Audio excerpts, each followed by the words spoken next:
আসসালামু আলাইকুম।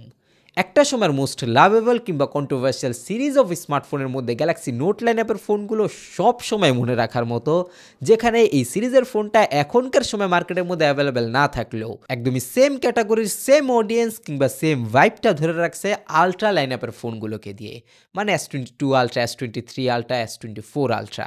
বাট যারা কিনা স্যামসাংয়ের এই ফোল্ড সিরিজের ফোনগুলো মার্কেটের মধ্যে আসার পূর্বের মার্কেটের অবস্থা দেখছিল, তারা জানে যে এস লাইনআপের ফোনগুলোর থেকেও গ্যালাক্সি নোট লাইনআপের ফোনগুলো আরও বেশি পলিশড থাকতো অ্যান্ড মানুষজন ওইগুলোকে বেশি পছন্দ করতো, যেখানে বছরের এন্ডে একদমই সেরা স্পেক, একদমই full of feature packed phone থাকতো, যে জায়গার মধ্যে কোনো কম্প্রোমাইজেস নাই।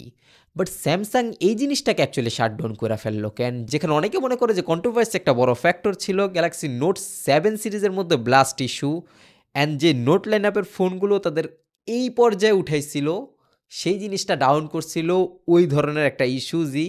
জায়গায় জায়গাতে নানান ধরনের ডিসক্লেমার ছিল যে নোট লাইনআপের ফোনগুলোকে নিয়ে, অ্যাকচুয়ালি নোট 7 সিরিজের ফোনগুলোকে নিয়ে ফ্লাইট উঠা যাব না ওই জায়গায় সেই জায়গায়, যদিও বা রিকল করে নিছে পরবর্তীতে তারা। বাট এইটা কোনো মেজর কারণ না, অ্যাকচুয়ালি তারা ডিফারেন্সিয়েট করতে পারতাছিল না দুইটা ফোনের মধ্যে। বছরে যদি তারা দুইটা করে ফ্ল্যাগশিপ ফোন লঞ্চ করে, এস লাইনআপের ফোন জানুয়ারি কিংবা ফেব্রুয়ারিতে, অ্যান্ড অক্টোবর কিংবা নভেম্বরের কাছাকাছি সময়ের মধ্যে যদি নোট লাইনআপের ফোনগুলোকে আনে, পরবর্তীতে দেখা যেতেছে যে একই বছরে দুইটা যে ফ্ল্যাগশিপ ফোন আনলো, সেটার মধ্যে তারতম্য খুব বেশি একটা থাকে না।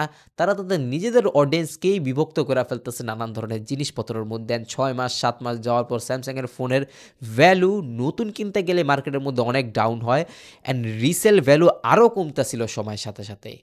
যেহেতু নোট লাইনআপের অডিয়েন্স ওই স্পেসিফিক বড় সাইজের ফোন চায়, তারা ফুল অফ প্যাকড একটা ফোন চায় যেখানে কোনো জিনিসের কমতি থাকবো না, তাদের জন্য একটা ফোনই যথেষ্ট ছিল।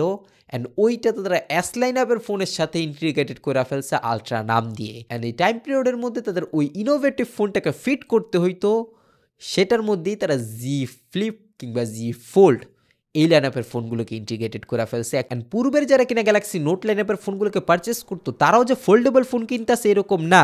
ওই টাইম পিরিয়ডের মধ্যে ফোল্ডেবল ফোন লঞ্চ হইলেও প্রায় প্রত্যেকটা নোট লাইনআপের ইউজার যখন থেকে কিনা আলট্রা ফোন আসতেছে, S22 আলট্রা কিংবা S23, S24 আলট্রা, এই ফোনগুলো তাদেরকে ফিলই করায় না যে ওইটা একটা এস সিরিজের ফোন। তাদের জন্য ওইটা একটা নোট সিরিজের ফোন, অ্যান্ড তারা ওই জায়গাতেই শিফট হয়ে গেছে। অ্যান্ড স্যামসাংয়ের মেইন স্ট্র্যাটেজি এটা তাদের প্রিমিয়াম ইউজারদের জন্য একটা ফ্লুয়েন্ট এক্সপিরিয়েন্স দেওয়ার জন্য তারা সফটওয়্যার হার্ডওয়্যার এইভাবে মিশ্রণ করতে চায় একটা জিনিসের উপর ফোকাসড দিয়ে, যেন ওই ফোনটা নিয়ে খুব বেশি একটা কমপ্লেন না আসে। অ্যান্ড একটা সিমিলার প্রাইস রেঞ্জের মধ্যে যদি অনেক ফোন অ্যাভেলেবেল থাকে, সেই ক্ষেত্রে গিয়ে তাদের অডিয়েন্সে কনফিউজড হয়ে যায়। অ্যান্ড এক্স্যাক্টলি এই একটা বড় রিজনে মার্কেটের মধ্যে অ্যাকচুয়ালি ফিট করানো যেতেছিল না নোট লাইনআপের ফোনগুলোকে, কেননা ফ্ল্যাগশিপ ফোন কখনো কনফিউজিং হওয়া চলবে না। মার্কেটের মধ্যে একই ব্র্যান্ডের একই স্পেকলা নানান নামে ফোন থাকলে মানুষজন কনফিউজড হয়ে যায়। একটা পরবর্তীতে সবচেয়ে বড় প্রবলেম থাকে সফটওয়্যার সাপোর্টের বেলায়, যদি লম্বা সময় অবধি এটা ইউজেবল রাখতে হয়।